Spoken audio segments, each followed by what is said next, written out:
Hey salon owners, I'm Jeannie Lee with Jeannie Lee Salon Education, and just wanted to chat with you about communication in the salon, or better yet, great communication in the salon. So salons are definitely known for communication, right?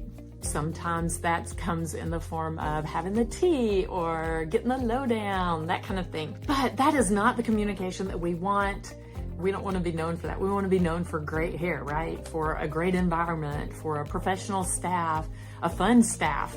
Being known for gossip and the tea and all that, that's not really what's going to build longevity for our salon. It's not going to build an environment that stylists want to come and stay. And it's certainly not going to build a great reputation. And we all want a great reputation, okay? So let's talk about a few ways that we can build great reputation to develop an environment where stylists that are like rock stars want to come and build beautiful long careers. So first of all, we have to absolutely start with respect. I mean, it 100% starts with respect. If you can build your foundation, and we call it a foundation of respect, if we can build our foundation of respect, you 100% are off on the right foot. Now, people are people. They're going to have a bad day. They're not going to get sleep, whatever. Those are issues that we can deal with later.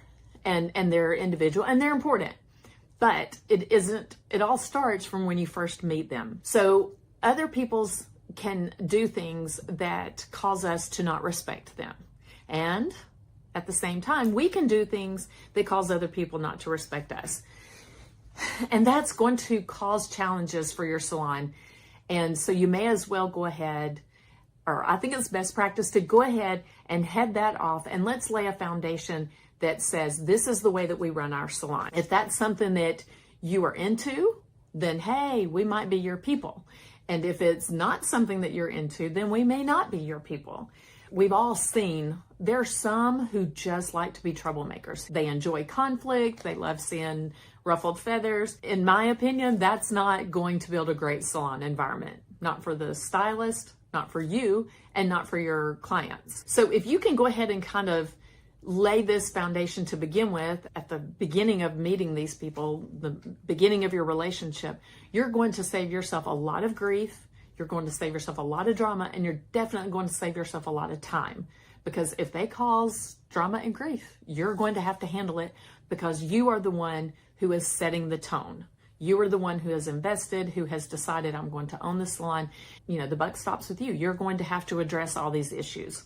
As we said, in the beginning, you head this off. So let's start with an interview at our salon. And I hear this a lot, that on the first interview, you typically are going to ask a lot of open-ended questions, and you're going to let the potential stylist, shampoo assistant, salon coordinator, manager, anyone who's going to consistently be in your salon space, you ask them a lot of open-ended questions, and that gives you a chance to get to know them a little bit, to hear their thoughts, their philosophies, see their work style, their work ethic. So you let them work their way through that. At the end of that interview, we will go back and kind of give the potential candidate an overview of how our salon runs.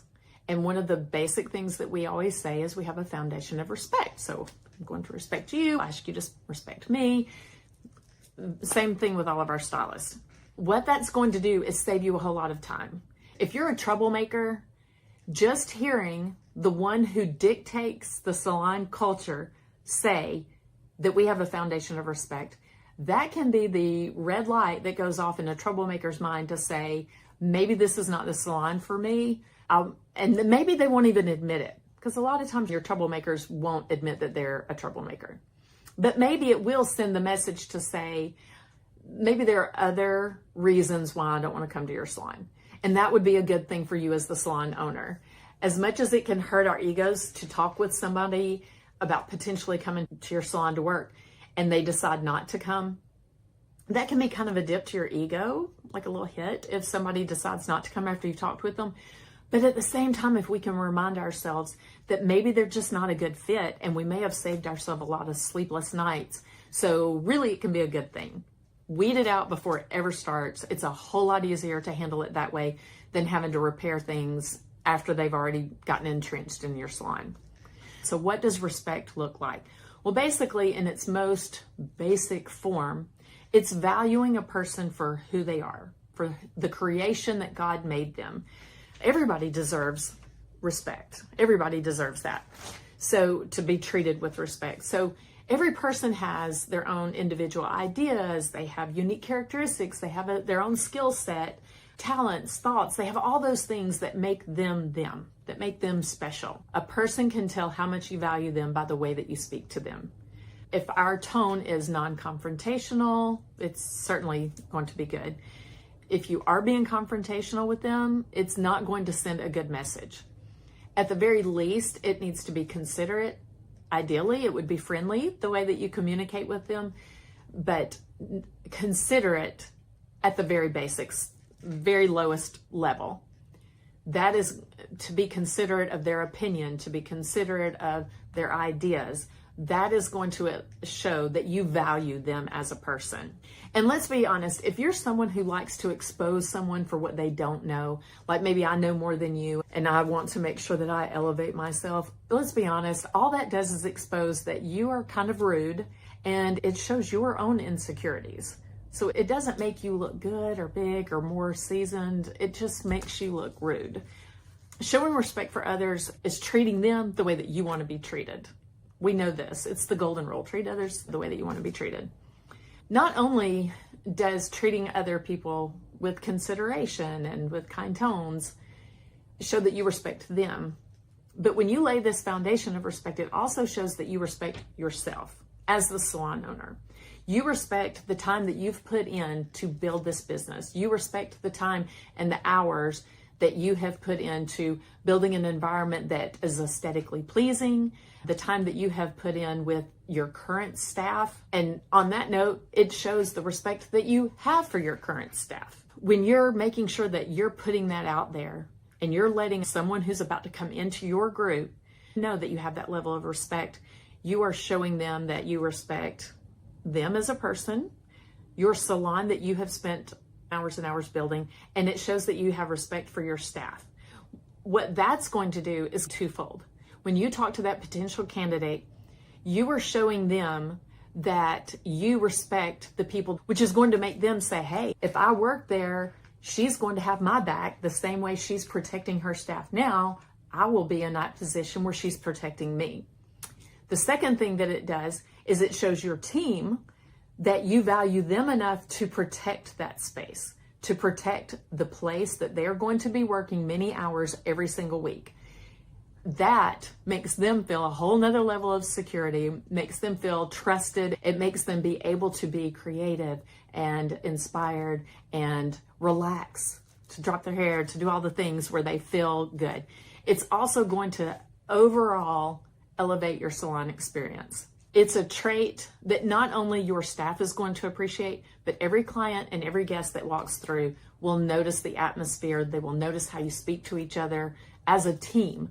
I think it's not as unusual to hear a staff person speak to a client with respect because they know but to be able to staff members talk to other staff members in a way that conveys respect is something that's definitely going to be appreciated by your clients, without a doubt. The second thing that can lead to really great communication in any salon is to be a good listener. In today's world, I think the art of having a conversation has changed. I don't think it's the same as it used to be. Oftentimes, I think we have become a society of monologuers. We have Facebook rants. We have reels that say controversial opinion incoming. We have things that are meant to be shocking, and then we either don't really want to engage in the conversation or we just want to see how we can fire some people up. Either way, those are not healthy traits. They're not healthy characteristics of you as a person. So we've got so many who don't want to engage in a conversation. We just want to put out our thoughts and everybody deal with it. But then we also have so many in our society that just want to be heard. And that should stop us all in our tracks. We have so many people in our world today that just want to be heard. Guys, as salon owners, we can't ignore that. We can't pretend it isn't true. We also can't be responsible to fix the entire world. We can't do that. But what we can do is pay attention to the space that we have been given and to the space that we have every day in our salon. We can do our best to listen to our staff, because they become friends, they become family. So taking time to listen to our staff's thoughts, whether it's advocating for, the way that we store towels, or the way that we have personal life issues, or the type of music that we're going to listen to in the salon. Whatever it is, if we can be a good listener, we can change our environment without a doubt. So if you're already a salon owner and you're already down that path, that is one way, is to be a good listener. I know that it's hard as the salon owner. It's hard to stop and do that. It's the struggle. The struggle is real. I have a hard time a lot of times slowing my roll to where I slow down and I can hear if somebody needs to talk. I can get caught up just like everybody else can. We're real, salon owners are real people. We can miss the signals when somebody's trying to tell us. Most people aren't going to say, hey, I need to talk. We have to learn how to do that. It's a trait that we have to learn. And you can teach the people who work there that this is the way we want to handle this. If you need to talk to somebody, please come up and tell me. But some people just can't do that. It's not in their personality makeup. Some people won't do that. And that could be because they feel like their problem's not big enough or it's not worthy of stopping. But what we can do, since they might not come and tell us, is we can start looking for the cues. So is someone more short-tempered today than they normally are? Is someone's fuse a little shorter? Are they being a little extra cranky? Is someone being more quiet than normal? So those can be cues that you see in your staff to be able to stop and say, hey, do you need, can we go talk? Do you need to talk? Is everything okay? And maybe just ask if everything's okay more than do you need to talk? Because a lot of people will say no. But to stop and take that minute to say, hey, is everything okay? Are you good? That stylist, that team member is going to appreciate it so much. And the other thing is they won't forget it. You have now hopefully built more trust by stopping for just a few minutes to get into their world and see how they are. So the third thing, let's move on to the third thing that we can do to build really great communication in our salons is to allow space. I've heard some people refer to this as allowing margin or scheduling margin. But to allow space basically just means to open things up a little bit so that you can have conversations. That in the early stages of opening a salon, you have either got a lot of time because your responsibilities haven't grown yet, that you can talk to your staff or your team members, or you are so committed to making this thing go that you made time. No matter what, I'm gonna make time, and you're so on top of things. And that's a great thing when you're at the beginning, whether you've got time or whether you're forcing that time. But over time, as we grow and our responsibilities grow, we may not have the time to invest like we did in the beginning, because sometimes we just lose our emotional bandwidth. We've listened to clients, we've got scheduling meetings, suppliers, we've got to talk about them. We've got to make sure that we have all the things that the salon needs to keep running. We also have to do all the things to keep the building up. All of those things can be a lot, and it can fill up our time and fill up our mind, and we don't even realize it, that it's been months since I've stopped to talk with somebody to see how the day was. And it wasn't because you didn't see them and you didn't say hey or make a joke with them, but you were so busy doing all the things that you didn't have time to stop and say, hey, do you need to talk? So allowing space is huge. So let me tell you how I came to this realization. I was getting really worn out, working super long hours, doing all the facets of business, family getting bigger, and all the things. So I started to feel like I just have to make a change in some capacity. I felt like I wasn't being able to think clearly on things. Everything sort of lapped each other, and it just felt weighty. And I felt like I wasn't giving anybody my best. My team, my clients, my family, I felt like I wasn't giving anybody the best. So I knew something had to change. And so what I decided to do was to cut back one day a week on taking clients. And what that did was it opened me up to just kind of be there. I would still go into work and run the salon. That was my goal. What wound up happening was kind of unexpected. No, it was very unexpected, actually. All of a sudden, I was a little more present, and I wasn't tied up with clients as much. And not that that's a bad thing. I mean, it's a good thing to be with your clients. It's just, but when you're busy with a client and then you have another client, it does feel like it's unapproachable and there's not really a good time to come talk to you. So what happened was I was actually able to be around, and there was more time for them to come and talk to me. Yeah, it was so unexpected. The team felt more comfortable coming in and saying, hey, do you have just a second? And it wasn't a big deal. It was just like, I was available and we can talk, and we just did it. So it wasn't like a one-on-one. And I am a huge proponent of one-on-ones, having set time where we get together and we stop and see how everything's going, see how you're feeling, all those kind of things. And we can talk about that another day. But this wasn't like a one-on-one. This was like natural, very organic, that we just naturally had time and would be able to talk about it. It was so good. If I can give it one word, it was so good. And I did not expect that. I knew I would be more on top of certain things, but I did not expect that. And it was a beautiful thing. I was building relationships better. It was being able to be inspired, and our team being inspired and being able to share that with me, and me being able to be like, wow, that's a great idea. And us being able to plan or look into something a little more, like a certain technique, or being able to plan certain things that we would have coming up in the future. Like, it just opened us up.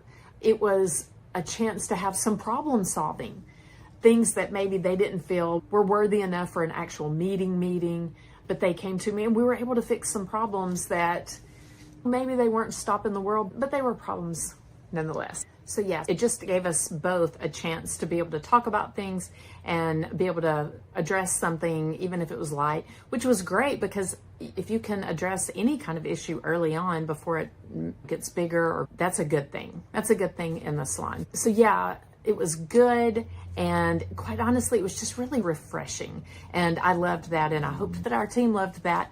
Still to this day, I struggle with making sure that I don't let that time get filled up again. It does. But I do know the benefits of stopping and slowing myself down and trying to keep some space open, because I know the benefits always outweigh whatever would be looming over my head. You know, if I can slow down and give some space, then it's going to be space and time well spent. So those are 3 things that I think will help give you a really outstanding level of communication amongst your salon. These are things that helped build our beautiful communication that we have, and we always continue to work to make it better. But having respect, laying a foundation of respect, being a good listener, and also allowing space. Those are 3 things that I think are really great to help build really good communication in your salon. And there's so many other things that we can do. Please let me know what things you think might help build communication, or things that you guys have tripped up on in your salon. Let me know, because we can always help encourage each other and grow from what somebody else has learned. Use it for good, you know, pay it forward kind of thing. So once you've learned something, pass it off. That's what I'm trying to do here. Communication, better communication in your salon is going to make a better salon. It's going to make a better team, and it's going to make a better environment. So we'll try to come back again and do some more. Maybe we'll talk about one-on-ones or other things. I am Jenny Lee Ryan with Jenny Lee Salon Education, and I hope you guys have a great day. We'll check you later.